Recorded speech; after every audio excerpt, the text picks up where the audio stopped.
Hello，大家好，歡迎翻嚟我嘅 channel，我叫做 Jenna。好似咧，從來都冇試過喺呢個 channel 度咁樣正式介紹自己。咁冇錯，今日咧呢一條片咧就係一條傾偈嘅片，因為最近有一啲感受想分享，亦都想釐清一下自己。咁所以咧，大家見到標題就係講究竟喺英國生活咗8年嘅我想講嘅係咩咧？就係我最近咧。已經遇過唔止一個人咧，佢又嚟問我，就係話你嚟咗英國8年，咁你咪咩都適應晒咯咁樣。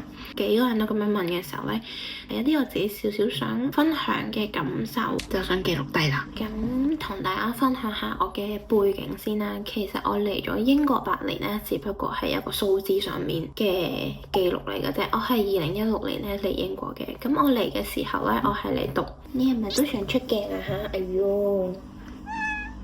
冇錯，究竟我嚟咗英國8年，係咪真係代表我已經移民咗嚟呢個地方8年呢？其實就唔係嘅。咁我嚟嘅時候咧，係以一個留學生嘅身份嚟英國。咁我喺呢度咧係讀咗我嘅 A-Level 啦、Foundation 以及我嘅大學。咁加加埋埋，2018年到而家都2024年尾啦，邁入緊第9年啦，已經冇錯。但係呢8年9年期間，其實我亦都唔係成個階段都係喺英國生活啦。最大嘅 gap 咧就係 Covid 嘅時候咧，就正正係我嘅大學時期。咁啱 Year 1尾咧就係 Covid 爆發嘅期間，咁我就翻咗香港。咁所以我成個 Year 2生涯咧，我都喺香港度上嘅。我係用咗1年嘅時間 Zoom meeting 去完成我嘅 Year 2課程，冇錯。極度嘥錢嘅1年，然後我就決定咗 gap year。咁我亦都喺香港咧係做咗1年嘢，然後再翻嚟去完成埋我最後1年嘅學業啦。因為嗰陣 Covid 嘅時候咧，個個都係話如果翻咗嚟英國咧，就好大機會咧翻唔到香港。因為呢個疫情咧，我就被困咗喺香港。咁去到疫情已經好轉，開關咗之後咧，嗰1年就飛翻嚟，完成埋我嘅 Year 3課程，兼可以順利行到呢個畢業禮。咁呢一條問題咧，其實都令我自己諗咗好耐。可能大家見到我係咁曬下面，因為我有時候有少少碌屎。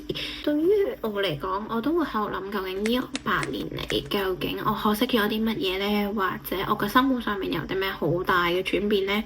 你問我係咪100% 適應咗英國嘅生活，或者已經成為一個 local 嘅外國人？我可以話俾你聽，係絕對唔係啦。以我自己嚟講，有幾個層面上面嘅嘢一直都仲係適應當中。咁第一個咧就係身份上面嘅轉變。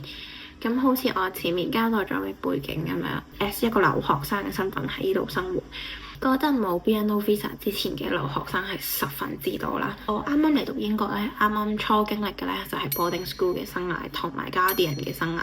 去到我18歲之後讀 foundation 搬咗出嚟住 student accommodation 住學生宿舍咧，喺度只不過自己一個生活，自己一個準時交功課、準時食飯、準時瞓覺咁解嘅啫。所以我係大學畢業出嚟做嘢之後咧，先學識得點樣做層樓，點樣去 manage 一個屋企，點樣去交水電煤，點樣去租樓，點樣去揾工，即係同啱啱嚟到英國嘅大部分人一樣，都係好相似。咁可能會話啲人 Year 2、Year 3嘅時候已經係出嚟同朋友租屋住嘅，咁我就唔係呢啲 case 啦。我係住緊學生宿舍，好幸福嘅，水電煤 WiFi 係全包，完全係唔需要擔憂嘅，因為佢已經計咗喺個租金入面。咁去到我真係出嚟做嘢啦，之後先學識得點樣去處理呢一啲嘢啦。對於我嚟講，都係慢慢學習當中。而家開始識得自己賺嘅錢自己負責，因為自己賺翻嚟嘅錢就係我嚟交租。點樣去 manage 一個 household？我係隔咗咁多年之後先學識嘅呢一件事。咁所以我覺得自己同啱啱移民嚟英國嘅人係冇乜分別㗎，甚至乎大家都係喺呢一啲環境之中學習同埋成長。第二呢，就係我覺得文化上面或者語言上面，可能我係早過其他人去浸淫喺呢個環境入面啦。但係有個好大嘅對比就係我一直以嚟呢，我都係喺一個學校嘅校園嘅文化入面。可能你會話嚇，嚟咗英國咁多年，讀咗咁多年書，英文都唔差得去邊啊！當然，我一直學校學緊嘅英文，可能係考試英文，關於一啲學科上面嘅英文，有時會有同同學傾偈、同 tutor 傾偈嘅時候。但係相比起我而家出嚟做嘢，嗰個用英文上嘅溝通，我覺得係好唔同嘅。甚至乎，我覺得我自己英文係喺我出嚟做嘢之後咧，先有所進步。學識點樣同人哋去 small talk，點樣同客人去溝通。溝通上面嘅英文，我諗係我依1-2年先學識嘅東西。到去到文化上面，早過大家少少去經歷到嘅，可能係當年我嚟讀書嘅時候，個 town 係可以一個中超都冇，又或者我嗰陣讀書讀 boarding school 嘅時候，我哋落 town 買嘢，落超市買嘢係要申請 permit， 甚至乎可能一個月得1-2次機會可以去到超市買嘢，可能先有機會食到一次嘅中餐。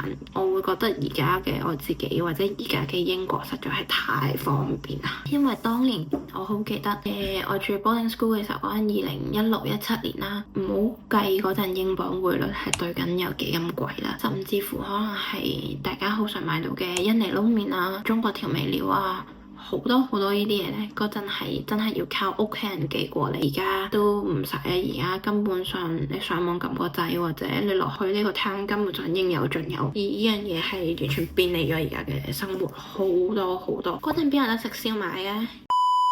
第三樣嘢呢，我覺得係我同我男朋友一齊都未好適應到而家留英嘅生活，就係同輩上面嘅一個差異。